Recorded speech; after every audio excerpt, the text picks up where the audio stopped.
Sarah stood at the entrance of the River State NYSC orientation camp, watching other Corps members greet each other with hugs and excited chatter.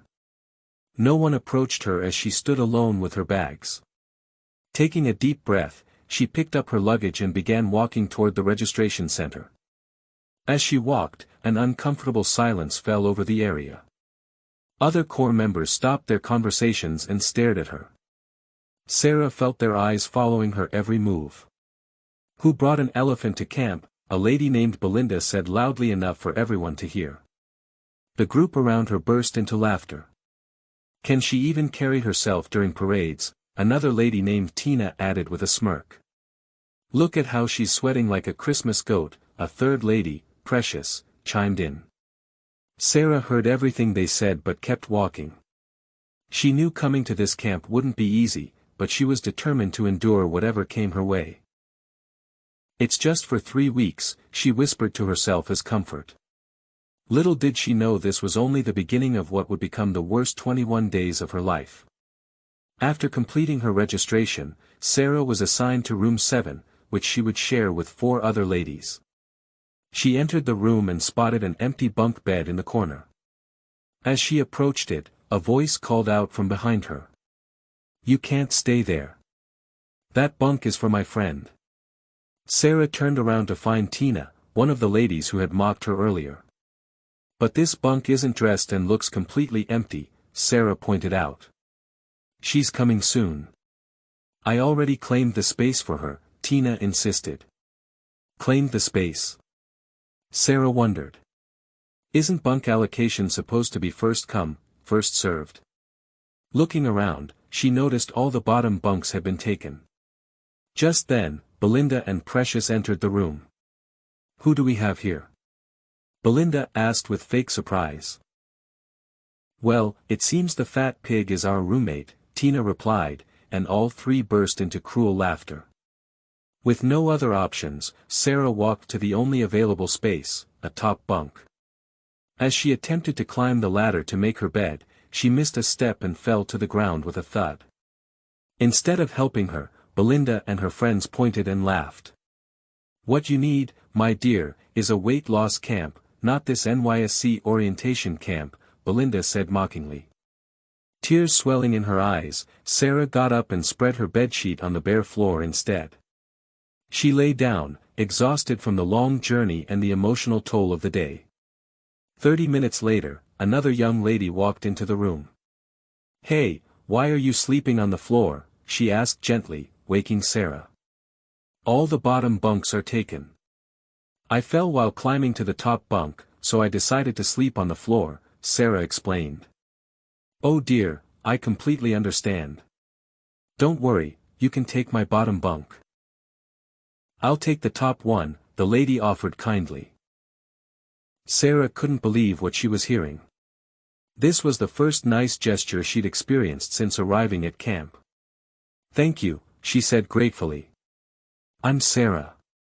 "Naomi," the lady replied with a warm smile. "Nice to meet you, Sarah." And so began Sarah's NYSC journey with one unexpected friend in a sea of cruelty.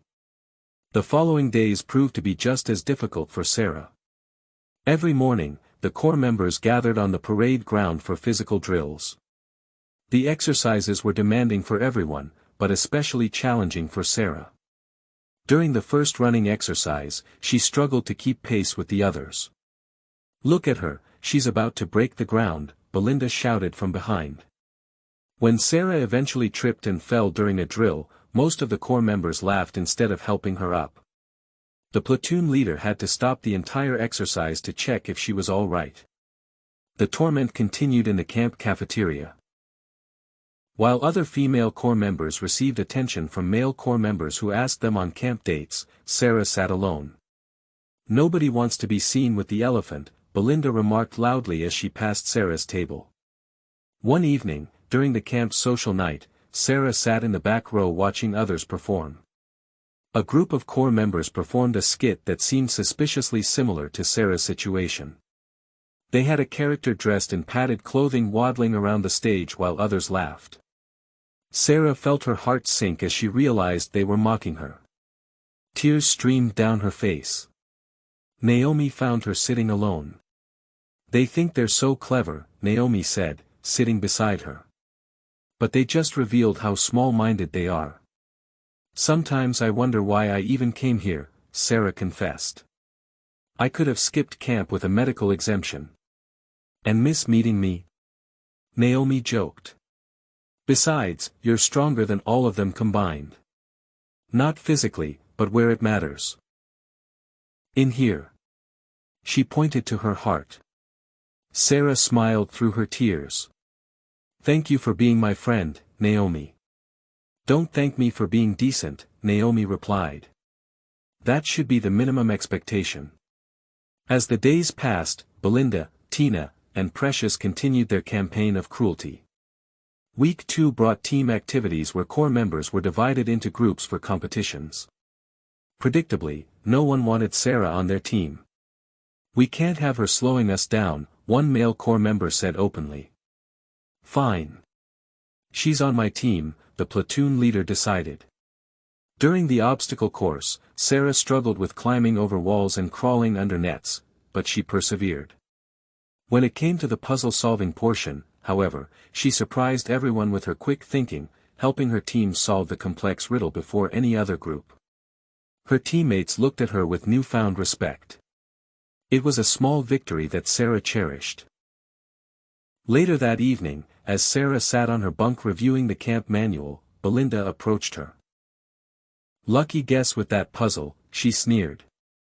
Don't think one smart moment makes up for being a burden the rest of the time. Sarah looked up from her manual. I don't need to prove anything to you. You'll never fit in here, Belinda continued. This camp isn't built for people like you. And what kind of person am I, exactly? Sarah asked calmly. Belinda seemed taken aback by Sarah's composure. You know what I mean, she muttered before walking away. Then came the third and final week of camp, and all anyone could talk about was their posting, the place of primary assignment, PPA, where they would serve for the year. Everyone wanted a good placement, preferably at a company that paid well and might offer permanent employment after the service year. Where do you guys want to be posted to? Belinda asked her friends one evening.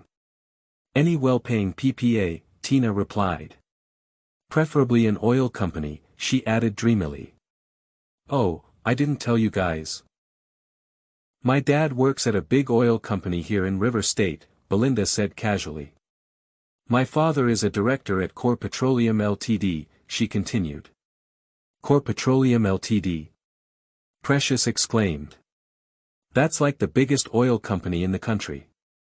Don't worry, girls, Belinda assured them. I'm going to talk to my dad, and you all will be posted to Core Petroleum. Just give me your state codes. We are going to enjoy our service here. Naomi, who was arranging items in her locker, overheard them. Belinda, please can I give you mine too, she asked hopefully. Belinda looked at her with disdain. We don't need people like you. You and that elephant can find a doctor school to teach in one of those villages. Tina and Precious burst into laughter as usual. Sarah pretended to be sleeping but heard everything. She said nothing, just turned over in her bunk and closed her eyes. The next morning, news had spread throughout the camp about Belinda being the daughter of a director at Core Petroleum. Core members flocked to her, begging for help with their posting. Some even began giving her special treatment, buying her meals in the cafeteria and offering to do her laundry. Belinda basked in the attention. But inside, she was panicking. Her father wasn't a director at Core Petroleum. He was just a cleaner there. She had told a simple lie to impress her friends and hadn't expected it to spread so widely. However, she continued the charade, using it as another way to torment Sarah. Sarah, I'm sure you'll find a primary school in some remote village for your PPA, Belinda said one afternoon. Core Petroleum can't take a fat pig like you. Sarah looked at her and smiled without responding, which seemed to unnerve Belinda more than any comeback could have. Don't mind her, Sarah, Naomi said after Belinda walked away. She's just full of hot air. That evening, Sarah approached Naomi privately. "Can I have your state code?" she asked quietly. "My state code? What for?" Naomi asked, confused. "Just trust me," Sarah said with a small smile. While the others slept that night, Belinda lay awake, worried about her lie. Finally, she slipped out to the toilet block to make a phone call.